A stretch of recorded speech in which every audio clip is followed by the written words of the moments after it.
Hey Auntie Gang! Today I am back with another video, and in today's video I'm telling y'all the story of the time I got what I thought was arrested, but it was really detained. And yeah, so this story takes place in New York, and this is my 8th grade summer. I just graduated. I'm on my way to high school, but I'm in New York, and me and my cousin were staying at her dad's house. So what happened? I think one of her friends had texted her, and her name is Jordan. Y'all know her by Joe Kenzo. Yeah. So one of her friends had texted her and was like, pop out to the gym or whatever. So, you know, we get like kind of cute or whatever, and we head out to the gym. Now at the time that we're going to the gym, mind you, it's already 9 o'clock. So it's really late already. So like, and my mentality at the time was like, oh, we're gonna be back by like at least like at the most 11. Like, I don't even know where we're really going because we're gonna have to be back so soon. Well, I thought completely wrong. We actually did not get back in until 3 o'clock that morning.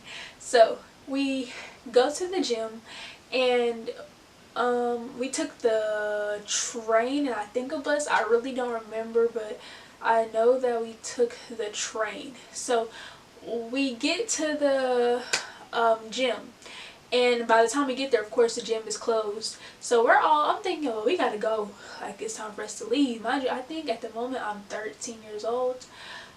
So she's like, no, we're gonna sit outside and we're gonna talk. So we outside talking. They're telling the funniest of stories I've ever heard. They're talking about hoes, thoughts, and we just haven't, like, I really haven't had a laugh like that in a very long time. Hold on, you was y'all say that so much. Wait,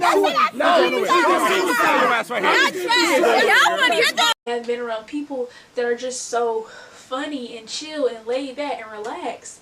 And like, it really did something to me. Like, it really warmed my heart just having such a bomb time.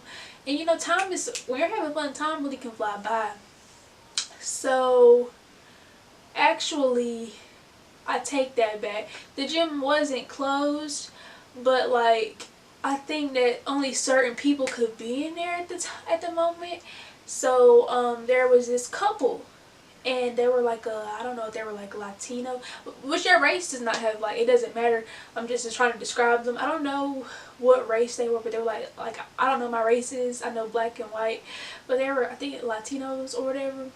And they pulled up. They had this really, really nice car. When I say that car was fire, and I don't even know my car, so I can't tell y'all what type of car it was, but it was a really nice car. So then they go inside, and we're not paying attention. We're paying attention to the car. But then, like, we get back to like chilling, talking, laughing. So I would say right now it's about 12 o'clock, and or like maybe like 11:50, 40 something. And you know, we get hungry. So like, before all the stores close, everybody is like, let's go get a chopped cheese, which is in like a New York Philly cheesesteak, but from like an Arab store, which is really, really good, y'all. And that was my first time trying it actually. But yeah, like, they got chopped cheeses, they got chips, they got juices, all that. You know, we're snacking. So we get back to playing, we get back to talking, laughing, blah blah blah. So then it was like story time, and it was a really interesting story. I think it was about like something about this girl that was like going or getting around and stuff. So Joe sat on this man's car, and the car that we had said that was real fire, yeah, she sits on it, and she doesn't like sit on like the hood or whatever because she kept sliding off, and she's short and whatever. So she sat on the actual glass part of like where you're driving, like that glass right there. So we don't really care that she's sitting on the glass. We're like, bro, like, we're not paying attention to that. We're just paying attention to the story. So, and I think someone else sat on the car for a little bit, but then they got right up. I actually do think that they came out and Joe and them hopped up. So then when Jordan gets up, somebody looks at the car and they're like, bro, you cracked the glass. And we're all like, oh my god. But we're not really tripping because it's like, you cracked the glass. So it was like it was a pretty good sized crack. Okay, and then it's a really nice car. It was, I always say they might have just got the car not too long ago or whatever.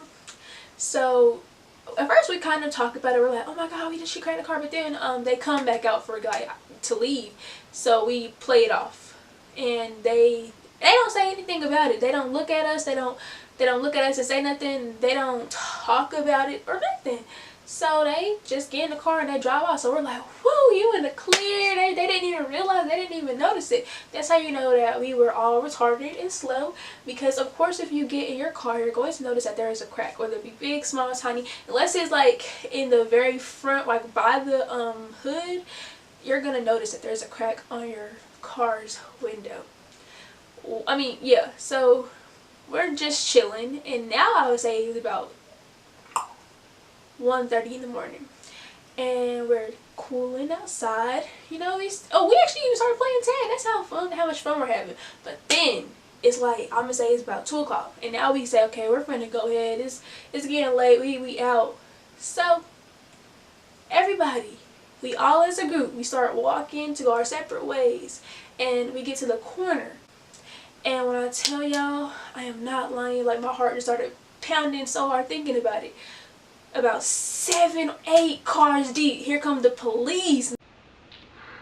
And when I tell y'all, I am not lying, like my heart just started pounding so hard thinking about it. About 7, 8 cars deep. Here come the police. Not 12, but the police. Like, pew, pew, pew. They pulled up. And oh my gosh, this is like, oh my god. And they pull up and like, it's like they knew he was coming to the corner or something, and they just skirt, like blocking off everything so he can't even go nowhere. Now, one person out of the whole group ran.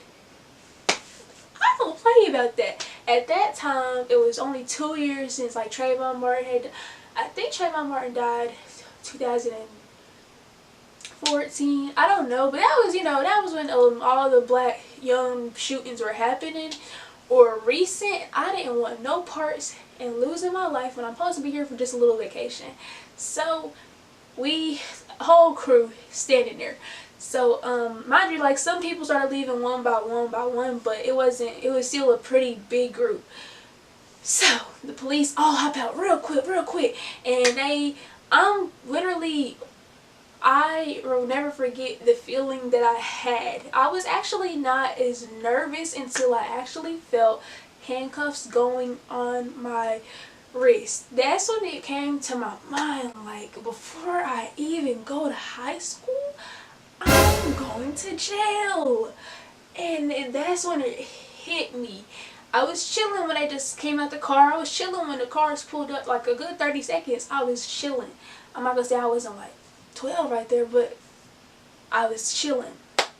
But when they actually pull up and you're standing like right in front of me and you're putting handcuffs behind my back, like my hands are behind my back, and they were pretty tight. They weren't that tight. They were pretty tight. And the ladies, I had the sweetest lady, and I wish I like knew her name, but I give her a shout out because it was like she was stern enough to do her job, but she was nice enough not to scare me too much, because I obviously didn't have nothing to do with the situation. First of all, let me tell y'all, I'm raised really well mannered and stuff, but I am like, I'm not heavy on that yes ma'am, no ma'am, yes sir, no sir, unless I want to be that way, unless like I feel like I need to code switch. But I'm not a yes ma'am, no ma'am person. So when she was doing that, I was like, yes ma'am, no ma'am. She was like, what's in your purse? So I'm telling her, and like she's pulling the things out and searching through it, like I'm telling her, like, I'm describing everything. I have my inhaler in there if I'm correct. I think I had like some type of snack, some headphones, like probably a charger, because I'm a serious iPhone user. I take my charger and headphones everywhere I go. There is never a day where I don't have my charger or headphones, and if I don't, there's something wrong with me. You should ask me what's wrong. But I'm very heavy on that because you just never know. iPhones die pretty quick. Actually, my ex doesn't, but that's not the point. So she's taking stuff out of my purse, or she's looking at it and she's like, okay, you're good, we're gonna put y'all in the van. But actually, when we get in the van, that's when I start like, that's when I meant to tell y'all, while she was doing that with my purse, my face went completely numb. I've never ever felt that feeling. And it was like, I don't even know, I wasn't even trying to be such a hyperventilator and stuff. It was just, my body was tripping. Like, you know when you get pins and needles in your foot, I put that on everything I love. That's exactly how my face felt. So when we're in the van, I am hyperventilating. My face is numb and I cannot breathe. And Jordan is like, Jada, calm down. Like, bro, calm down. It's gonna be okay. We ain't do nothing. Because they were actually asking questions about, like, do y'all know what happened to the car? Why is the car crap? Who's sitting on it? And you know, all they did was deny. I don't know. I know I didn't tell. My cousin was right there. But I don't think I answered the questions because I could not breathe. And I felt like I was going to really pass out. So they, I was the first person they let out the cuffs and the car because she was like, she needs her inhaler. She got asthma, real bad asthma. So then, I feel like if it wasn't for me, it could have been a little bit longer. Like the interrogation process, I could have even took them downtown. I feel like the whole thing could have been a little bit longer, so they should really thank me. You're welcome. But no, for real, I feel like if it wasn't for all that, the situation could have been way longer. But she let me out the car first, and basically she said that we don't have any evidence. The gym doesn't have cameras or anything, so they cannot charge anybody because they have no proof. All they have is our word against their word. If they would have took pictures and been smart, like her in the car or anything, it'd be completely different. But because it was just a word and a crack against another word, everybody was let free. And that's the time that I got detained. But I'm going to continue the story because it the night wasn't over. Then you would think that, okay, we're going to go home. Yeah, the night was not over. And this is where, so after we like are done, everybody that was left kind of leaves. So it's like, then there were like I think there were 4 or 5 of us, including me and Joe. And we go to like this store that's open. It was like a pizza shop. And you know, we're all just sitting there talking about it. I'm wiping tears on my face. And I look so cute after I cry. I can't help it. But I was all looking cute. My little puffed up face and my red eyes. And we were just laughing. Like they were laughing. I was kind of laughing too. I was like, wow, I'm happy I'm alive and all that. And like, we were just grateful. So then we all part our ways. It's me and Renee by ourselves. So she was like, we're going to take the bus to get back to my house instead of the train. There were 3 of us. I'm sorry. There's me, Jordanae, and this dude. And mind you, 2 of the boys gave us shirts. It was really cute. I still actually have it. I will probably I'm gonna put it in a frame one day. I'm gonna take it everywhere I go so I can tell this story. So it's 3 of us, and we actually do take the train, and it was actually, that's when I was actually calming way down because the train was completely empty. I was really scared that like it's gonna be crackheads, homos, people that don't have no home sleeping up there. It was so fun. You're on a train that's going so fast, and it's just you and your closest cousin, and then like, you know, the dude that you were having fun with all night. And y'all were just running up and down on the train. Well, I was, because I was actually happy. They're sitting there like, bro, you ain't never been on a train at night? And I'm like, no! So I'm running, you know, skipping seats. Just, I'm really having the time of my life on that train. But then, that's when it was his stop, and he had to go. Now there's just me and Jordan. And then we get off and we go to the train, the bus stop. So we are on this, now, as you guys pretty much can tell, it's like 3:30 in the morning, and we are outside at a bus stop.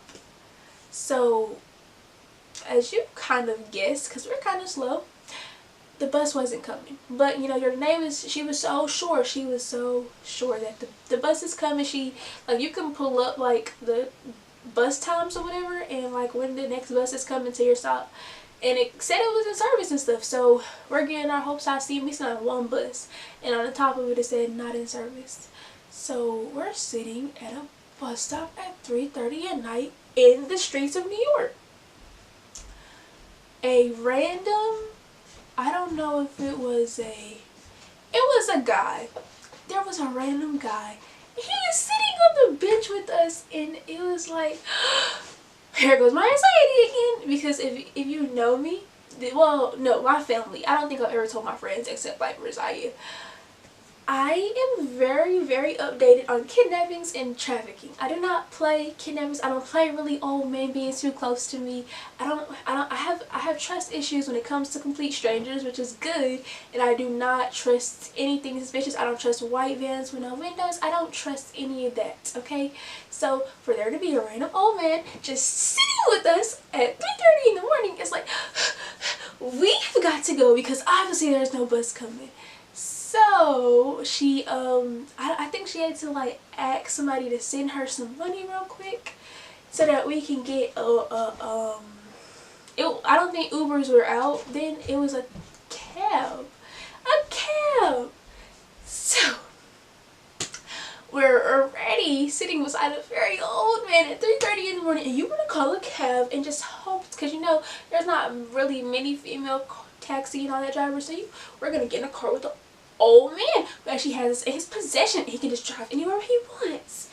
By the grace of the Lord, we actually did get this cool dude who, you know, took us home, well, to her house. And that's really the moral of the story. Like, that's really the to this story. I wish I had like details of the stories the dudes are telling. Can't really remember, but I know that even though it was like a very eventful and very, very scary night, mind you, we didn't get back in the house till 4:30, 5 o'clock, and we left at 9 o'clock. But honestly, I had the time of my life. The time, like, before the little police incident, and then before the bus incident, I had the time of my life. And even like during the bus incident, like before the creepy old man came, even though he didn't say anything to us, it's just creepy for you to just be sitting here at nighttime with two girls. Like, you're a grown man, you should know that nobody's coming. But no, seriously, I had the time of my life. I have never had a dull moment when I've been to New York. I always have fun when I go to New York, and I am a homebody, so I don't really like going out places. So Jordan kind of steps me out of my comfort zone a little bit, and I have so many stories of New York of me just having pure fun. So I did have fun, do not get me wrong. This story is just like a crazy story because, y'all, it was a very eventful night. And if you know me and you know how scary I am, then you would definitely know that it's like, I can just picture her. And I actually did record this story on my Snapchat story, so I will insert the clips of the actual footage.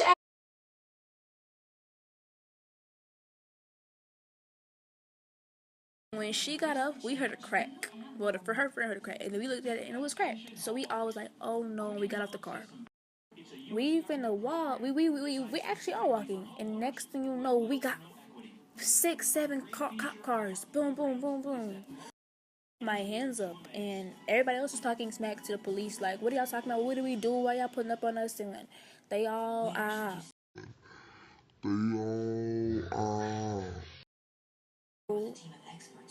I'm like, everybody comply with it, but just comply with what they say. And the officer's like, yeah, just listen to her, comply. I was like, they made a crack in my car. The time I got in a police car, like, I don't ever want to get arrested. Like, that taught me, like, never do something stupid, get arrested. But yeah, that's all for today's story.